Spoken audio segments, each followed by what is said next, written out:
ಗರ್ಭನಿರೋಧಕ ಮಾತ್ರೆಗಳನ್ನು ತೆಗೆದುಕೊಳ್ಳುವ ಮಹಿಳೆಯರು ಯಾವ ಸಮಸ್ಯೆಯನ್ನು ಎದುರಿಸಬೇಕಾಗುತ್ತದೆ? ಆಪ್ಷನ್ಸ್: ಎ ರಕ್ತ ಹೆಪ್ಪುಗಟ್ಟುವಿಕೆ, ಬಿ ಪಾರ್ಶ್ವವಾಯು, ಸಿ ಹೃದಯಾಘಾತ, ಡಿ ಮೇಲಿನ ಎಲ್ಲವೂ.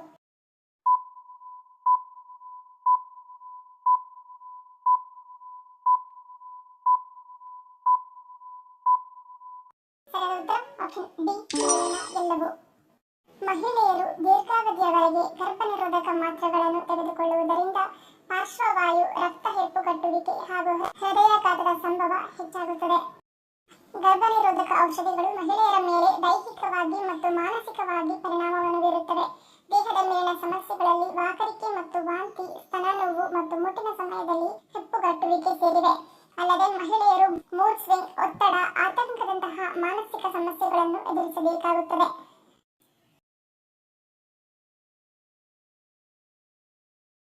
ನಮ್ಮ ದೇಹದಲ್ಲಿ ಸ್ನಾಯುಗಳ ಸೆಳೆತದಿಂದ ಮೈಕೈ ನೋವು ಸೇರಿದಂತೆ ಕೀಲು ನೋವು ಮತ್ತು ಕಾಲುಗಳಲ್ಲಿ ನೋವು ಕಾಣಿಸಿಕೊಳ್ಳಲು ಕಾರಣವೇನು?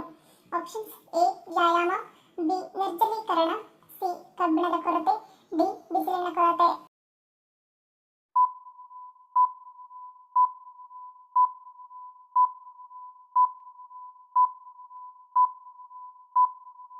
ಸರಿಯಾದ ಉತ್ತರ ಆಪ್ಷನ್ ಬಿ ನಿರ್ಜಲೀಕರಣ. ದೇಹದಲ್ಲಿ ಸಾಕಷ್ಟು ಪ್ರಮಾಣದ ದ್ರವದ ಕೊರತೆಯಾದಾಗ ಸ್ನಾಯುಗಳೊಳಗೆ ಸೋಡಿಯಂ, ಪೊಟ್ಯಾಷಿಯಂ, ಕ್ಯಾಲ್ಸಿಯಂ ಮತ್ತು ಮೆಗ್ನೀಷಿಯಂನಂತಹ ಅಗತ್ಯ ಖನಿಜಗಳಾದ ಎಲೆಕ್ಟ್ರೋಲೈಟ್ಗಳ ಸಮತೋಲನವನ್ನು ಅಡ್ಡಿಪಡಿಸುತ್ತವೆ. ಈ ಅಸಮತೋಲನವು ಸ್ನಾಯುಗಳ ಸೆಳೆತಕ್ಕೆ ಕಾರಣವಾಗುತ್ತದೆ. ಎನರ್ಜಿ ಡ್ರಿಂಕ್ ಅನ್ನು ಕುಡಿಯುವುದರಿಂದ ಯಾವ ರೋಗ ಬರುತ್ತದೆ? ಆಪ್ಷನ್ಸ್: ಎ ಶುಗರ್, ಬಿ ಹೃದ್ರೋಗ, ಸಿ ಬುದ್ಧಿಹೀನತೆ, ಡಿ ನರದೌರ್ಬಲ್ಯ.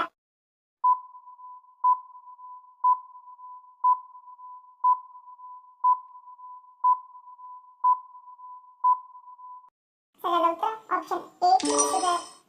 ಶಕ್ತಿ ಪಾನೀಯಗಳು ಶಕ್ತಿಯನ್ನು ಹೆಚ್ಚಿಸುವ ಮತ್ತು ಮಾನಸಿಕ ಜಾಗರೂಕತೆ ಮತ್ತು ದೈಹಿಕ ಕಾರ್ಯಕ್ಷಮತೆಯನ್ನು ಹೆಚ್ಚಿಸಲು ಸಹಾಯ ಮಾಡುತ್ತವೆ. ಆದರೆ ಈ ಪಾನೀಯಗಳು ಪ್ರತಿ ಔನ್ಸ್ಗೆ 21 ರಿಂದ 34 ಗ್ರಾಂ ಕೇವಲ ಸಕ್ಕರೆಯನ್ನು ಹೊಂದಿರುತ್ತವೆ. ಸಕ್ಕರೆಯ ಅಂಶವು ಮುಖ್ಯವಾಗಿ ಸುಕ್ರೋಸ್, ಗ್ಲೂಕೋಸ್ ಅಥವಾ ಹೆಚ್ಚಿನ ಫ್ರಕ್ಟೋಸ್ ಸಿರಪ್ ರೂಪದಲ್ಲಿರುತ್ತದೆ. ಆದ್ದರಿಂದ ಹೆಚ್ಚಿನ ಶಕ್ತಿಯ ಪಾನೀಯ ಸೇವನೆಯು ಬೊಜ್ಜು ಮತ್ತು ಟೈಪ್ 2 ಮಧುಮೇಹವನ್ನು ಹೆಚ್ಚಿಸುವುದರ ಜೊತೆ ಅಪಾಯಕಾರಿ ರಕ್ತದೊತ್ತಡಕ್ಕೂ ಕಾರಣವಾಗುತ್ತದೆ. ಯಾರು ಅಥವಾ ಯಾವ ಸಮಸ್ಯೆ ಇರುವವರು ಹಲಸಿನ ಹಣ್ಣನ್ನು ತಿನ್ನಬಾರದು? ಆಪ್ಷನ್ಸ್: ಎ ಗರ್ಭಿಣಿ, ಬಿ ಶುಗರ್, ಸಿ ಅಜೀರ್ಣ, ಡಿ ಮೇಲಿನ ಎಲ್ಲವೂ.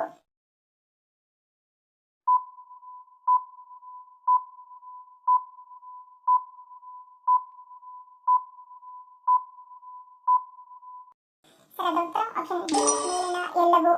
ಅಜೀರ್ಣ ಸಮಸ್ಯೆಯಿಂದ ಬಳಲುತ್ತಿರುವವರು ಹಲಸಿನ ಹಣ್ಣಿನಿಂದ ದೂರವಿರುವುದು ಉತ್ತಮ. ಗರ್ಭಿಣಿಯರು ಹಲಸಿನ ಹಣ್ಣನ್ನು ತಿನ್ನುವಾಗಲೂ ಎಚ್ಚರಿಕೆಯನ್ನು ವಹಿಸಬೇಕು. ಗರ್ಭಾವಸ್ಥೆಯಲ್ಲಿ ಅಧಿಕ ರಕ್ತದ ಸಕ್ಕರೆಯಿಂದ ಬಳಲುತ್ತಿರುವ ಮಹಿಳೆಯರು ಇದನ್ನು ತಪ್ಪಿಸಬೇಕು. ಗರ್ಭಿಣಿ ಮಹಿಳೆಯರು ಹಲಸು ತಿನ್ನಬೇಕೆಂದು ಅನಿಸಿದರೆ ಮೊದಲು ವೈದ್ಯರ ಸಲಹೆಯನ್ನು ಪಡೆಯುವುದು ಉತ್ತಮ. ಹಾಗೆಯೇ ಮಧುಮೇಹ ಸಮಸ್ಯೆಯಿಂದ ಬಳಲುತ್ತಿರುವವರು ಹಲಸಿನ ಹಣ್ಣನ್ನು ಸೇವಿಸದೇ ಇರುವುದು ಉತ್ತಮ. ಇವುಗಳನ್ನು ತಿನ್ನುವುದರಿಂದ ರಕ್ತದಲ್ಲಿ ಸಕ್ಕರೆ ಅಂಶ ಹೆಚ್ಚಾಗುವ ಅಪಾಯವಿರುತ್ತದೆ. ಹಾಗಾಗಿ ಮಧುಮೇಹದಿಂದ ಬಳಲುತ್ತಿರುವವರು ಹೆಚ್ಚಿನ ಪ್ರಮಾಣದಲ್ಲಿ ಹಲಸಿನ ಹಣ್ಣನ್ನು ತಿನ್ನದೇ ಇರುವುದು ಒಳಿತು. ವಿಶ್ವದ ಅತ್ಯಂತ ಅಪಾಯಕಾರಿ ಪಕ್ಷಿ ಯಾವುದು? ಆಪ್ಷನ್ಸ್: ಎ ರಣಹದ್ದು, ಬಿ ಗೂಬೆ, ಸಿ ಹದ್ದು, ಡಿ ಆಸ್ಟ್ರಿಚ್.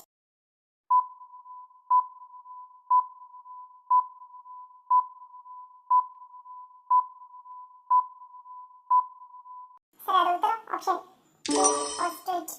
ಉಷ್ಟ್ರ ಪಕ್ಷಿಯು ವಿಶ್ವದ ಅತ್ಯಂತ ಅಪಾಯಕಾರಿ ಪಕ್ಷಿ ಎಂದು ಹೇಳಲಾಗುತ್ತದೆ, ಏಕೆಂದರೆ ಅದರ ಕಾಲಿನ ಒಳಬೆರಳಿನ ಉಗುರಿನ ತುದಿಯು ಚೂರಿಯಷ್ಟು ಮೊನಚಾಗಿರುತ್ತದೆ. ಅವು ತಮ್ಮನ್ನು ರಕ್ಷಿಸಿಕೊಳ್ಳಲು ಈ ಉಗುರನ್ನು ಆಯುಧವಾಗಿ ಬಳಸಿಕೊಳ್ಳುತ್ತವೆ. ಸಾಮಾನ್ಯವಾಗಿ ಹೆಂಗಸರಿಗೆ ಅಥವಾ ಹೆಣ್ಣು ಮಕ್ಕಳಿಗೆ ಗಡ್ಡ ಏಕೆ ಬರುವುದಿಲ್ಲ? ಆಪ್ಷನ್ಸ್: ಎ ಹಾರ್ಮೋನ್ ಬದಲಾವಣೆ, ಬಿ ದೇಹ ರಚನೆ, ಸಿ ಪ್ರಕೃತಿ ನಿಯಮ, ಡಿ ಯಾವುದೂ ಅಲ್ಲ.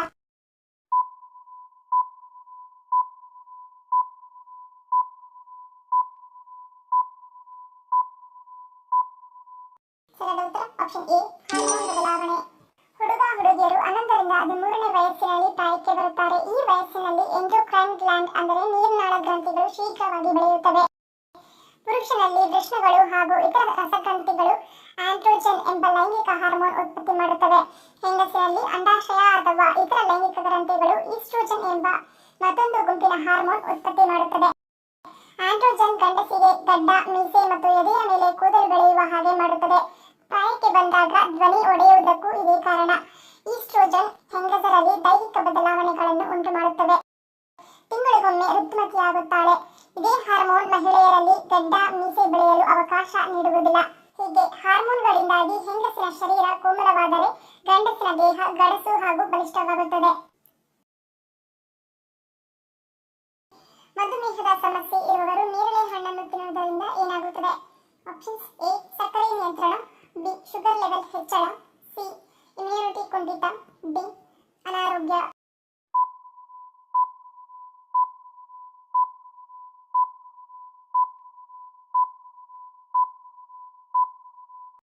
ಸರಿಯಾದ ಉತ್ತರ ಆಪ್ಷನ್ ಎ. ಸಕ್ಕರೆ ನಿಯಂತ್ರಣ.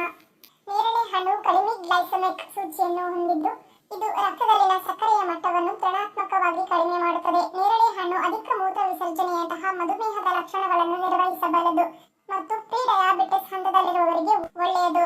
ನೇರಳೆ ಹಣ್ಣು ಹೆಚ್ಚಿನ ಫೈಬರ್ ಅನ್ನು ಸಹ ಹೊಂದಿರುತ್ತದೆ. ಇದು ಮಧುಮೇಹ ಇರುವವರಿಗೆ ಉತ್ತಮ ಆಯ್ಕೆಯಾಗಿದೆ, ಏಕೆಂದರೆ ಇದು ನಿಮ್ಮನ್ನು ಹೆಚ್ಚು ಕಾಲ ಹೊಟ್ಟೆ ತುಂಬಿದ ಅನುಭವ ನೀಡುತ್ತದೆ.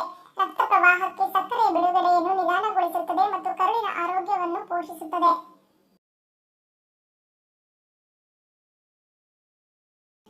ಒಬ್ಬ ವ್ಯಕ್ತಿ ಒಂದು ದಿನದಲ್ಲಿ ಎಷ್ಟು ವೀರ್ಯಾಣುಗಳನ್ನು ಸೃಷ್ಟಿಸಬಲ್ಲ ಅಥವಾ ಉತ್ಪಾದಿಸಬಲ್ಲ? Options: A. 86 million, B. 68 ಕೋಟಿ, ಸಿ. 10 ಲಕ್ಷ, ಡಿ. 1 ಮಿಲಿಯನ್.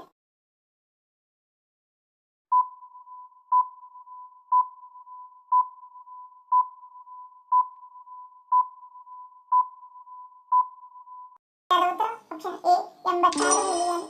ಒಬ್ಬ ವ್ಯಕ್ತಿ ಪ್ರತಿ ಸೆಕೆಂಡಿಗೆ 1000 ವೀರ್ಯಾಣುಗಳನ್ನು ಸೃಷ್ಟಿಸಬಲ್ಲ. ಅಂದರೆ ದಿನಕ್ಕೆ ಒಟ್ಟು 86 ಮಿಲಿಯನ್ ವೀರ್ಯಾಣುಗಳನ್ನು ಸೃಷ್ಟಿಸುವ ಸಾಮರ್ಥ್ಯವನ್ನು ಹೊಂದಿರುತ್ತಾನೆ. ಮನುಷ್ಯನ ದೇಹದಲ್ಲಿರುವ ಅತಿ ಹೆಚ್ಚು ಮೂಲ ವಸ್ತು ಯಾವುದು? Options: A. ರಕ್ತ, ಬಿ. ನೀರು, ಸಿ. ಮೂಳೆ, ಡಿ. ಆಮ್ಲಜನಕ.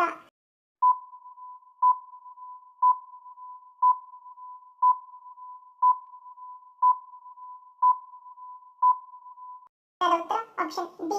ಆಮ್ಲಜನಕ. ನೀವು ಲೈಂಗಿಕತೆಯನ್ನು ನಿಲ್ಲಿಸಿದಾಗ ನಿಮ್ಮ ದೇಹಕ್ಕೆ ಏನಾಗುತ್ತದೆ? Options: A.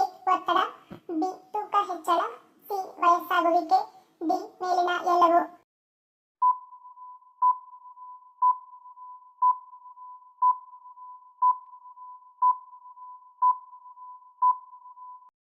Option A. ಒತ್ತಡ.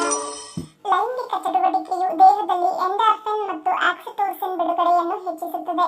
ಇವು ಕೇವಲ ಹಾರ್ಮೋನ್ಗಳು ಮಾತ್ರವಲ್ಲ, ಒತ್ತಡ, ಮನಸ್ಥಿತಿ ಮತ್ತು ನಿದ್ರೆಯನ್ನು ನಿಯಂತ್ರಿಸಲು ಸಹಾಯ ಮಾಡುವ ನರಪ್ರೇಕ್ಷಕಗಳಾಗಿವೆ. ಲೈಂಗಿಕತೆಯನ್ನು ಹೊಂದಿರದಿರುವುದು ದೇಹದಲ್ಲಿ ಎಂಡಾರ್ಫಿನ್ ಮತ್ತು ಆಕ್ಸಿಟೋಸಿನ್ ಬಿಡುಗಡೆಯನ್ನು ಕಡಿಮೆ ಮಾಡುತ್ತವೆ.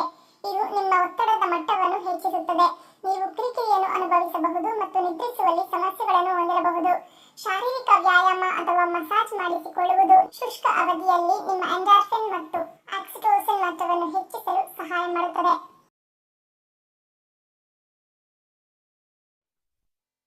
ಧನ್ಯವಾದಗಳು. ನಿಮ್ಮ ಪ್ರೀತಿಯ ಲೈಕ್ ಕೊಟ್ಟು ಪ್ರೋತ್ಸಾಹಿಸಿ. ಇನ್ನು ಹೆಚ್ಚಿನ ಮಾಹಿತಿಗೆ ನಮ್ಮ ಚಾನೆಲ್ ಸಬ್ಸ್ಕ್ರೈಬ್ ಮಾಡಿ, ಪಕ್ಕದಲ್ಲಿರುವ ಬೆಲ್ ಬಟನ್ ಕ್ಲಿಕ್ ಮಾಡಿ. ಇನ್ನೊಂದು ಇಂಟ್ರೆಸ್ಟಿಂಗ್ ಪ್ರಶ್ನೆಗಳೊಂದಿಗೆ ಸಿಗ್ತೀನಿ. Love you all. Take care.